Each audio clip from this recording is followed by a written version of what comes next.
요절 말씀은 8절입니다. 우리 함께 8절을 읽고 시작하겠습니다. 시작. 예수 그리스도는 어제나 오늘이나 영원토록 동행하시니라. 우리는 지난 가락기 히브리서 말씀을 공부했습니다. 저는 히브리서 말씀 공부하면서 이 말씀이 정말 이 시대에 우리에게 절실히 필요한 말씀이라는 것을 깨닫게 되었습니다. 히브리 성도들과 비교할 수는 없지만 오늘날 우리들도 신앙생활 한다는 것이 그리 녹록지 않습니다. 그렇죠? 많은 사람들이 신앙인들을 좋게 안 보고 또 우리가 신앙생활 할 때 많은 어려움들을 겪게 되는 것입니다. 불이익도 당하고 또 손해도 보게 되고 더 고생을 하게 됩니다. 이런 것들이 힘들어서 신앙을 버리고 떠나는 사람들도 있고 또 떠나지는 않지만 세상에 적당히 타협하며 살아가는 신자들이 많은 이때입니다. 그러나 우리가 히브리 저자가 증거했던 것처럼 이런 시대에 물들지 아니하고 오직 복음의 완성자 되신 예수님, 창조주 하나님이 되시는 예수님을 믿고 따르는 이런 신앙인들이 되어야 되겠습니다. 예수님께서는 우리 죄를 대속하시기 위해서 단번에 제물이 되시고 우리를 정결하게 해주셨습니다. 그리고 이제는 하나님 보좌 우편에 앉으셔서 우리를 중보하시는 영원한 대제사장이 되십니다. 우리가 이 예수님을 바라보고 끝까지 믿음의 길을 갈 수 있기를 기도합니다. 자, 오늘 우리는 히브리서의 마지막 장인 13장 말씀을 공부하고자 합니다. 그래서 이 말씀을 통해서 이제 히브리서를 마감하고 올 한 해를 방향 잡고자 합니다. 이제 13장 말씀은 실천편의 결론이라고 할 수 있습니다. 그래서 히브리서 성도들이 구체적으로 어떤 삶을 살아야 할 것인가를 권면해주고 있습니다. 그래서 저는 오늘 말씀을 7가지로 요약 정리를 했습니다. 그래서 우리가 7가지를 하나하나 이렇게 살펴보면서 우리가 올 한 해 어떤 삶을 살아야 되는가 이런 방향을 이렇게 붙드는 시간이 되었으면 좋겠습니다. 이제 결론할 때 제가 하나하나 물어볼 겁니다. 7가지를 한번 체크해가지고 들으시기 바랍니다. 자, 첫째는 신자는 형제 사랑하기를 계속해야 합니다. 1절에서 3절입니다. 자, 1절을 보십시오. 저자는 먼저 형제 사랑하기를 계속하라고 권면합니다. 히브리 성도들이 복음을 영접하고 교회를 이루게 되었을 때 아마 처음에는 예루살렘 초대교회처럼 아주 사랑을 풍성하게 베풀었을 것입니다. 사도의 가르침을 받아 서로 교제하고 떡을 떼며 합심하며 기도했을 것입니다. 그리고 자신의 소유를 팔아서 각 사람에게 나누어 주고 또 모기에 힘쓰는 그런 모임이었을 것입니다. 그러나 핍박이 계속되고 먹고 살기가 어렵게 되자 점점 형제의 사랑을 실천한다는 것에 부담을 느꼈습니다. 그래서 아마 계속하지 못하고 있었던 것 같아요. 그러니까 히브리서 기자가 그럴지라도 중단하지 말고 형제 사랑하기를 계속하라고 명령하고 있습니다.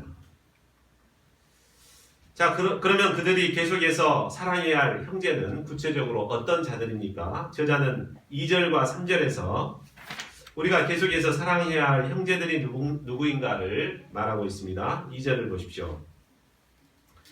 손님 대접하기를 잊지 말라.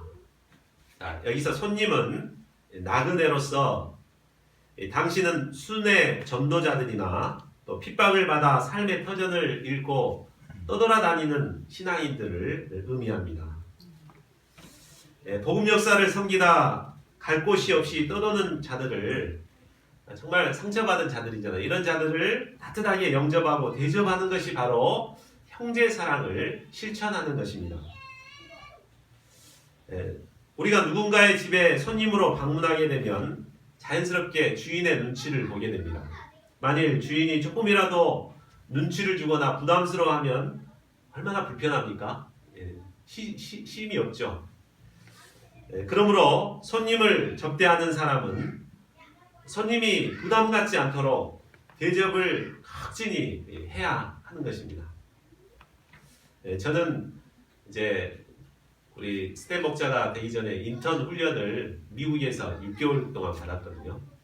나이 들어가지고 가족을 떠나서 이렇게 6개월 동안 있다는 게 정말 힘든 생활이었는데, 그때 이제 훈련을 마칠 즈음에 이제 그 주요 센터를 방문하는 시간을 가졌습니다. 그래서 미국 전역에 이제 그 센터들을 이렇게 투어를 했거든요. 방문을 했습니다. 근데 그때 가는 곳마다 선교사님들이 저희를 극진히 대접을 하시더라고요.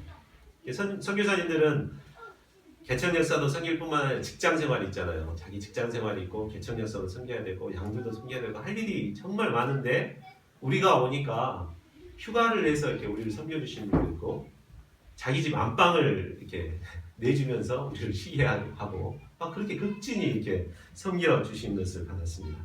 그래서 그 섬김을 통해서 정말 그 6개월 동안 가족과 떨어져서 이렇게 힘들었던 그 모든 것이 녹아지고 치유가 되고 힘을 얻고 돌아온 적이 있습니다. 저자는 우리가 어떻게 섬겨야 하는가, 이것에 대해서 이제 아브라함을 예로 들어 설명하고 있습니다. 아브라함은 부지 중에 천사들을 맞이하여서 극진히 섬겼습니다. 천사들은 아브라함의 대접을 흡족히 받고 그를 축복했습니다. 이로 말미암아 아브라함은 25년 동안 그토록 고대하던 아들을 얻는 은혜를 누리게 됩니다. 저희가 살고 있는 순천은 이제 전국적으로 많이 알려져서 복음 역사를 섬기시다가 잠시 쉬기 위해서 오시는 분들이 간혹 찾아오는 곳입니다. 그렇죠? 그래서 작년 한 해만 해도 볼리비아 조스테반 선교사님이 오셨고, 또 유사무엘 선교사님이 오셨고, 이다니엘 선교사님 같은, 기라성 같은 선교사님들이 찾아오셨습니다. 또 간혹 중간에 스텝 목자님들도 힘을 얻기 위해서 찾아오시기도 합니다. 우리가 이런 분들이 찾아올 때 정말 극진히 대접하여서 섬겨야 될 것 같습니다. 올해도 아마 손님들이 오겠죠? 손님들 올 때 우리가 바쁘지만, 시간이 없지만 우리가 극진히 그들을 섬겨서 편하게 쉼을 얻고 재충전을 하고 갈 수 있도록 사랑을 실천하는 저희들이 되어야 되겠습니다. 자, 3절을 보면 우리가 계속해서 사랑해야 할 또 다른 형제들을 말하고 있습니다. 3절을 우리 같이 읽겠습니다. 시작. 너희도 함께 갇힌 것 같이 갇힌 자를 생각하고 너희도 몸을 가졌은즉 학대받는 자를 생각하라. 당시 예수님을 믿는다는 이유 때문에 옥에 갇히고 또 학대받는 자들이 있었습니다. 감옥은 따뜻한 온정이나 인권이 없는 곳입니다. 이런 감옥에서 그들은 추위와 배고픔과 고문으로 고통 속에 지내고 있었습니다.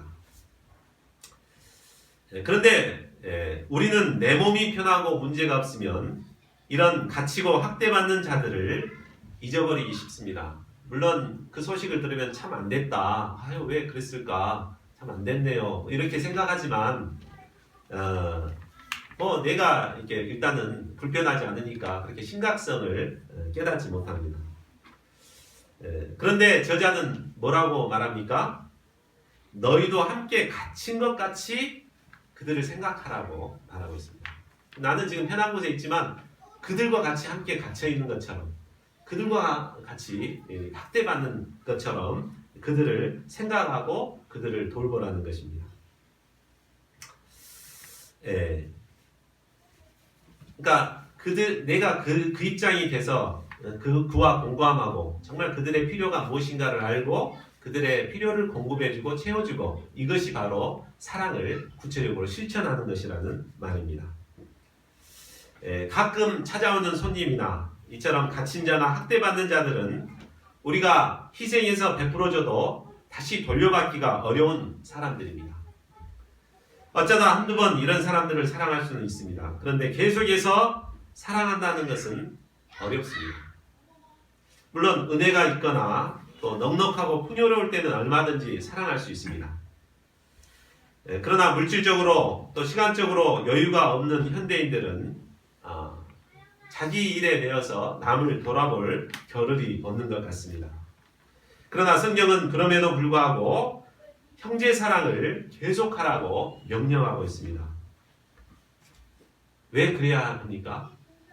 그것은 우리 모두가 말할 수 없는 엄청난 축복을 받은 자들이기 때문입니다. 우리는 당장에 죽어 심판을 받아도 하나님 앞에 할 말이 없는 죄인들이었습니다. 그러나 이런 우리를 예수님의 십자가의 구속의 은혜로 구원하셔서 영원한 하나님 나라의 백성들로 삼아주셨습니다. 우리는 이런 엄청난 은혜와 특권을 받은 자들입니다.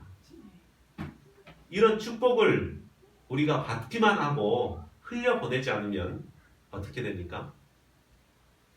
물이 고여있으면 결국 썩게 되죠. 우리가 받은 축복을 이제 흘려보내서 정말 도움이 필요한 형제들을 도와주고 사랑하고, 이것이 바로 신앙인들의 본분인 것입니다. 이처럼 계속해서 사랑을 흘려보낼 때 자신도 생명력이 충만하게 됩니다. 그리고 이 사랑을 흘려보냈을 때 그 사람도 그 생명력으로 힘을 얻고 살아나고 회복이 되는 역사가 일어나게 되는 것입니다.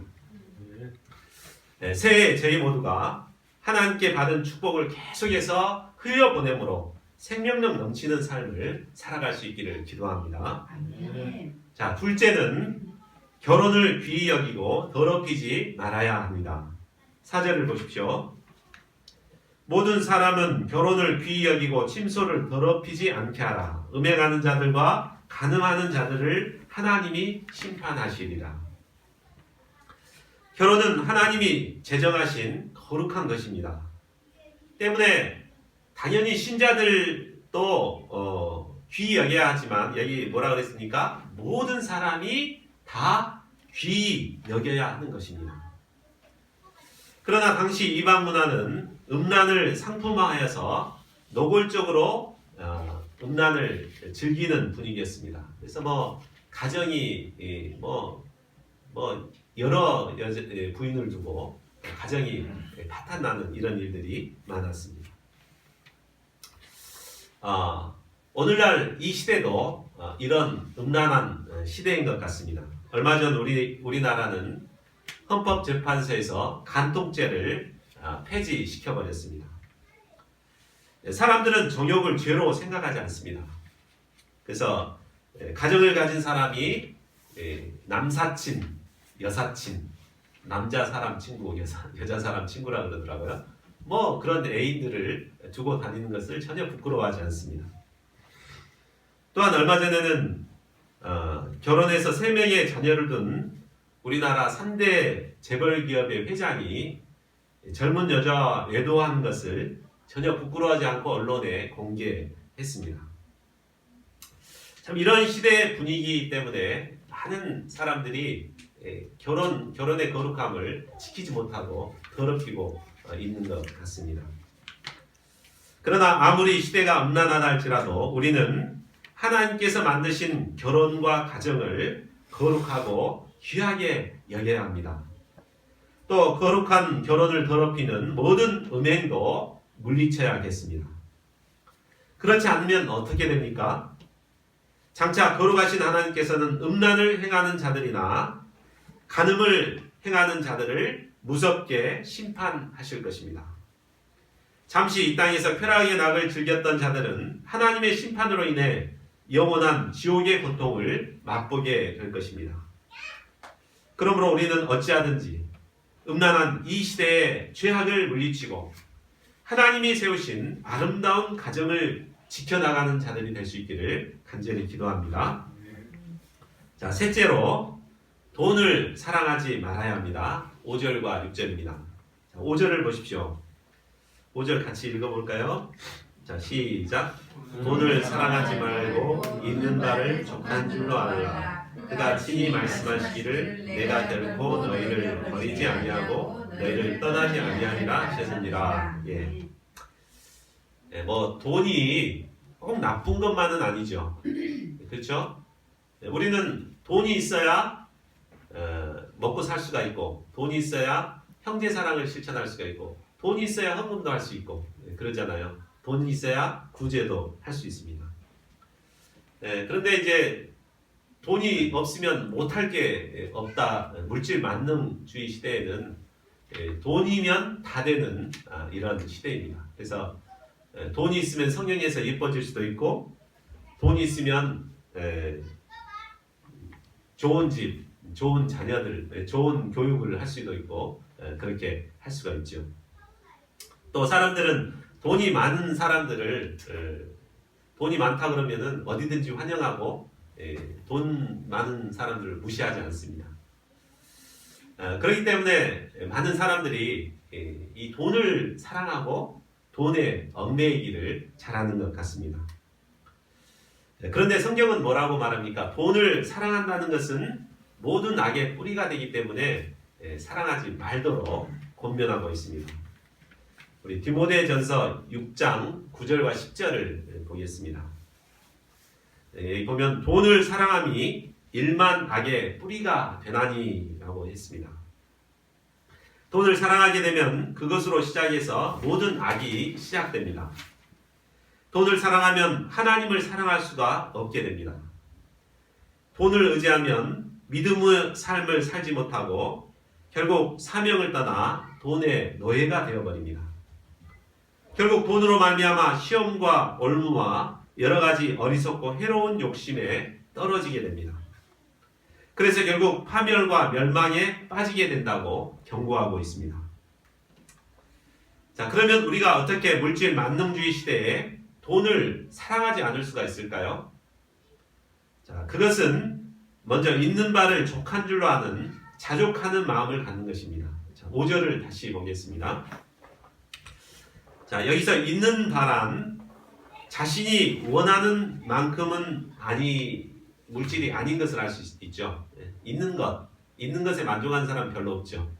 그러나 원하는 만큼이 아닐지라도 그것에 만족하고 감사하라는 것입니다. 하나님께서는 내게 가장 필요한 물질을 해마다 공급해 주십니다.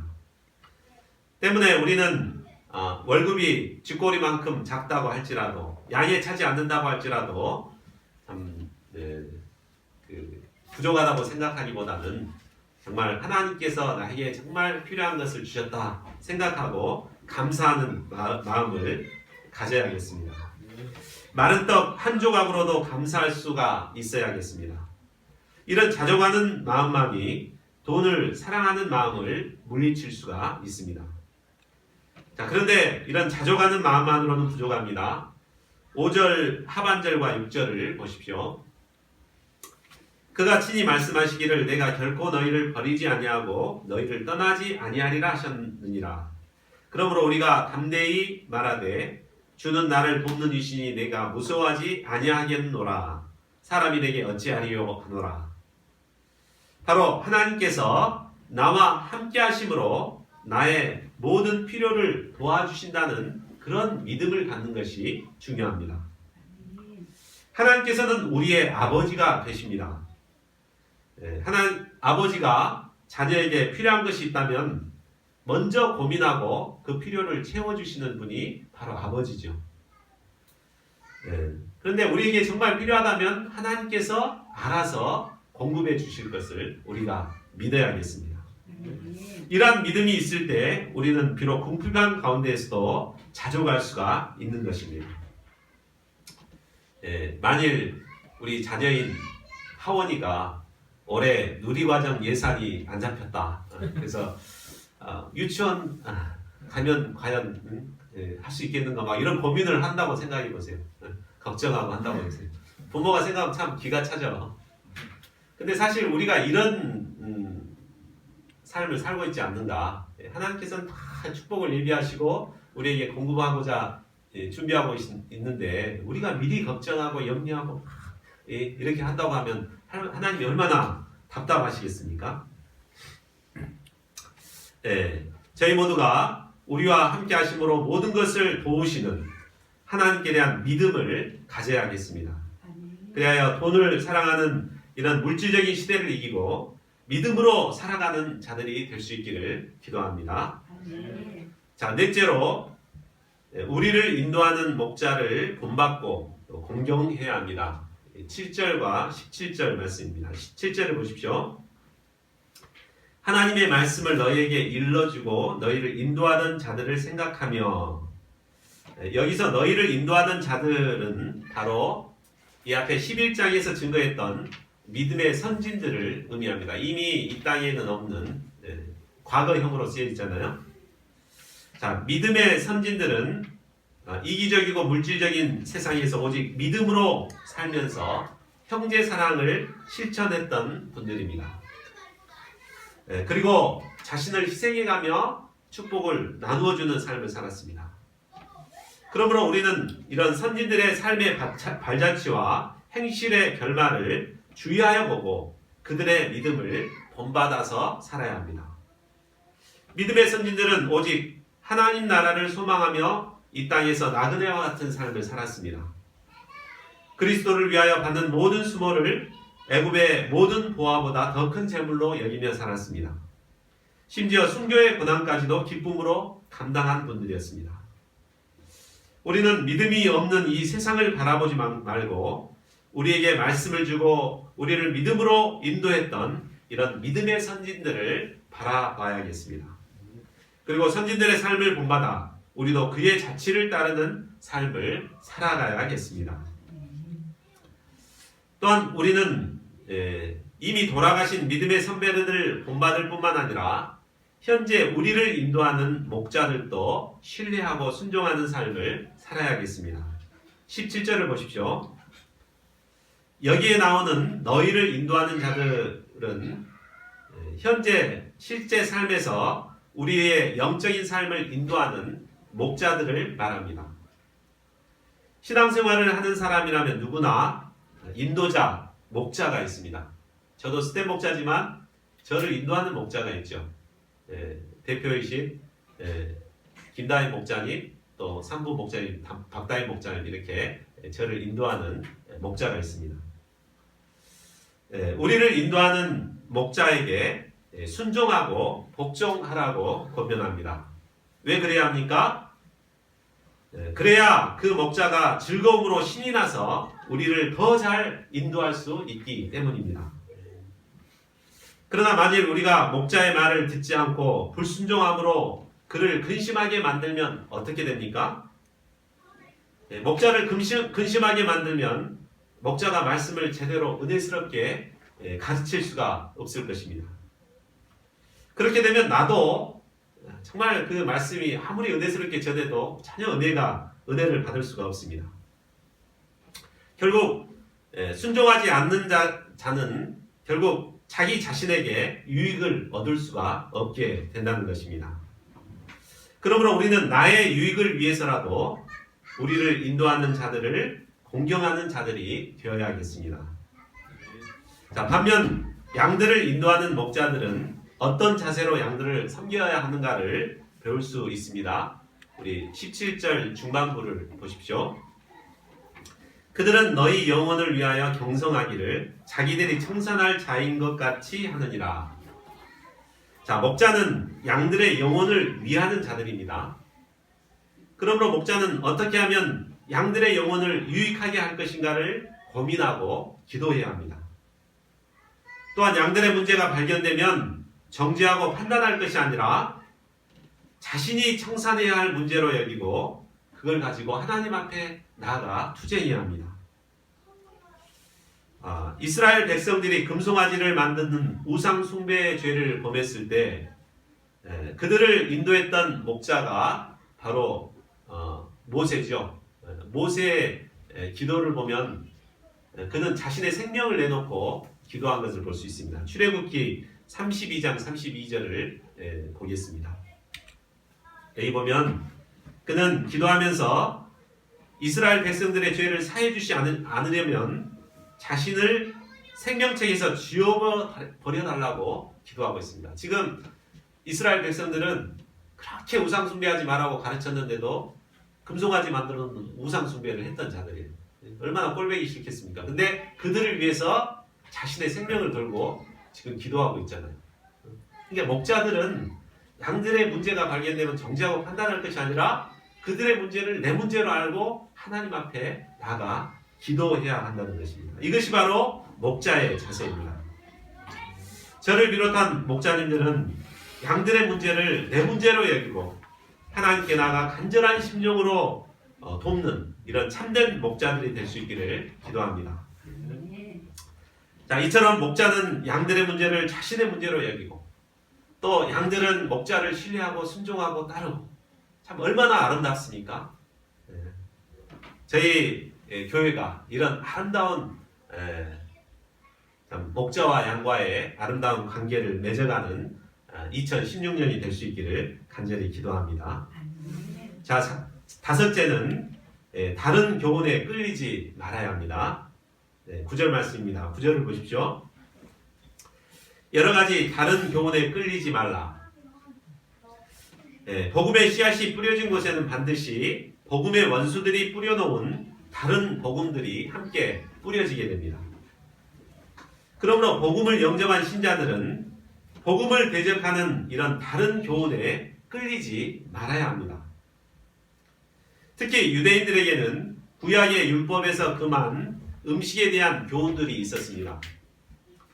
유대 율법주의자들은 부정하지 않은 음식을 먹어야 마음이 정결하게 된다고 가르쳤습니다. 이는 성경에도 나와 있는 내용이죠.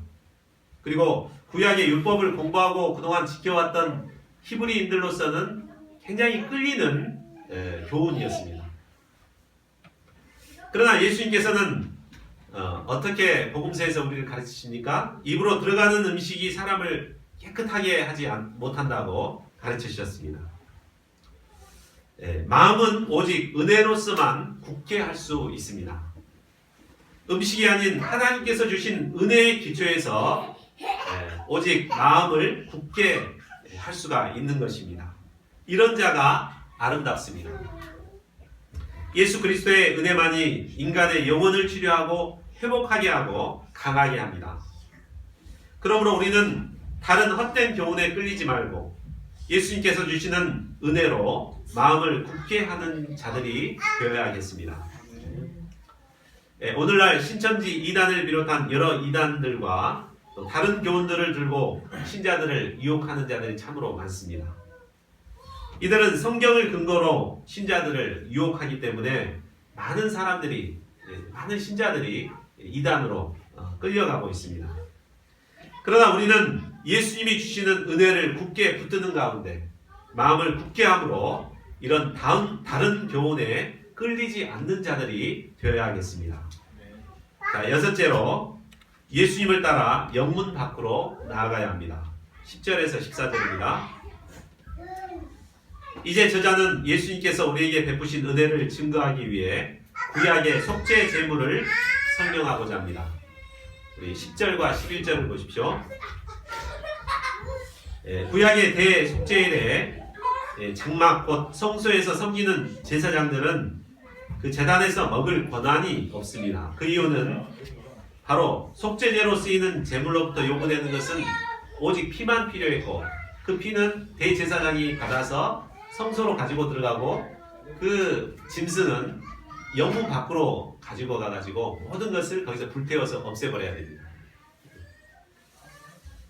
영문 밖은 어떤 곳입니까? 사람들이 살지 않는 황량한 곳입니다.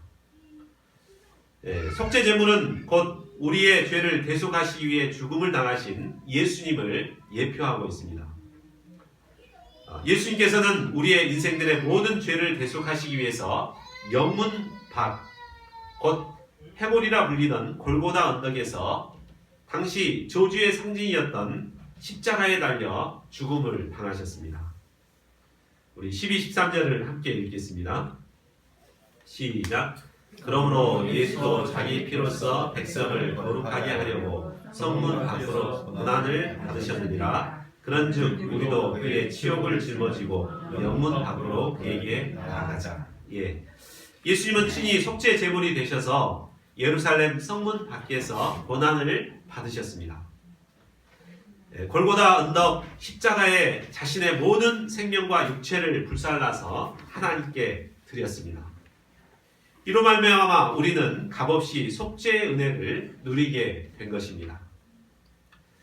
그러므로 예수님의 십자가의 고난을 통해 구원을 받은 우리 신자들은 이제 어떤 삶을 살아야 합니까? 그런즉 우리도 그의 치욕을 짊어지고 영문 밖으로 그에게 나아가자. 영문 안은 어떤 곳입니까? 화려한 예루살렘 성전이 있는 곳입니다. 또 많은 사람들이 모여 사는 화려한 문화 문명이 있는 곳이고 또 안정된 곳입니다. 많은 신자들이 구원의 은혜를 받은 후에 예루살렘 성전과 같은 화려한 성전에 거하거나 안정된 삶을 추구하고 있습니다. 예수님을 믿고 성공도 하고 싶고 부자도 되고 싶어 합니다. 그러나 진정으로 예수님을 믿고 따르는 자라면 화려하고 안정된 영문 안에 거하지 않습니다. 예수님을 따라 영문 밖으로 나가야 합니다. 예수님께서는 마태복음 16장 24절에서 말씀하셨습니다. 같이 읽어볼까요? 시작. 누구든지 나를 따라오려거든 자기를 부인하고 자기 십자가를 지고 나를 따를 것이라.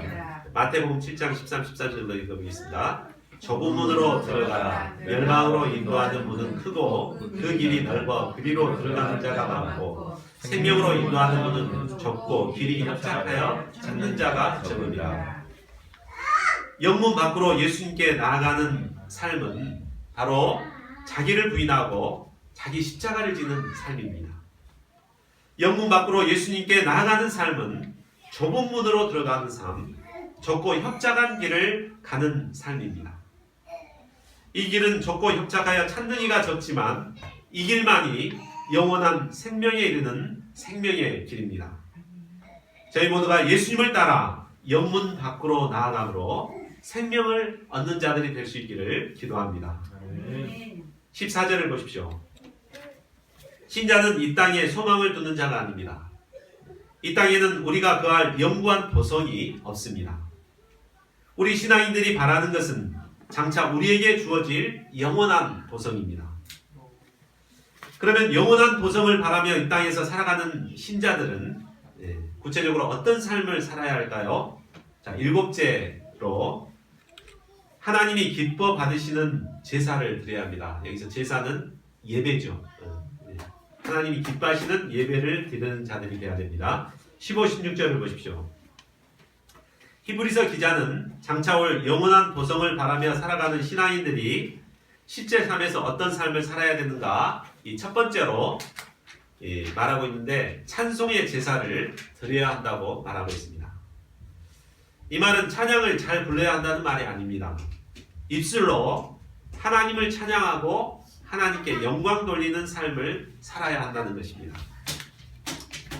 우리는 마음으로만 믿으면 됐지 꼭 입술로 하나님께 영광을 돌릴 필요가 있는가 생각하기 쉽습니다. 그러나 우리가 감사 예배 때도 얘기했듯이 표현해야 사랑의 관계성이 맺어질 수가 있죠. 사랑 표현하지 않는 전혀 사랑의 관계성을 맺을 수가 없습니다. 그러니까 우리가 입술로 하나님을 찬양할 때 하나님과의 관계성이 더 깊어질 수가 있는 것입니다. 하나님께서는 우리가 입술을 열어 하나님을 찬양하기를 원하시고 또 그것을 기뻐 받으시는 분이십니다. 그러므로 우리는 입을 열어 하나님을 찬양하는 자들이 되어야겠습니다. 자, 둘째는 선을 행함과 서로 나누어주는 제사를 드려야 합니다. 구약의 제사는 의식의 성격이 강했습니다. 그러나 신약의 제사는 성도 상호 간의 관계성이 더 중시되고 있습니다. 의식이 필요 없다는 말은 아니고 더 중시되어야 합니다. 예수님께서 마태복음 5장 23, 24절에서 이렇게 말씀하십니다. 우리 이것도 같이 읽어볼까요? 자, 시작. 그러므로 예물을 제단에 드리려다가 거기서 내 형제에게 원망 들을 만한 일이 있는 것이 생각나거든 예물을 제단 앞에 두고 먼저 가서 형제와 화목하고 그 후에 와서 예물을 드리라. 예. 자, 의식이 중요하긴 한데 뭐가 더 우선시 된다고요? 형제와의 관계성이 더 우선된다고 말하고 있습니다. 그러므로 우리가 신약 시대에 살아가고 있는데 이 신약 시대에는 하나님께서 기뻐하시는 예배란 바로 형제에게 선을 행하는 것이요 또 나에게 도움이 필요한 형제들에게 서로 나누어 주는 것이 하나님께서 기뻐 받으시는 제사인 것입니다. 하나님께서는 이런 제사를 기뻐하십니다. 새해에는 하나님께서 기뻐하시는 이런 제사를 드리는 저희 모두가 될 수 있기를 간절히 기도합니다. 자, 이상을 통해서 우리 신자들이 이 땅에서 마땅히 지켜야 행해야 할 7가지를 살펴봤습니다. 네. 자, 중요한 순간에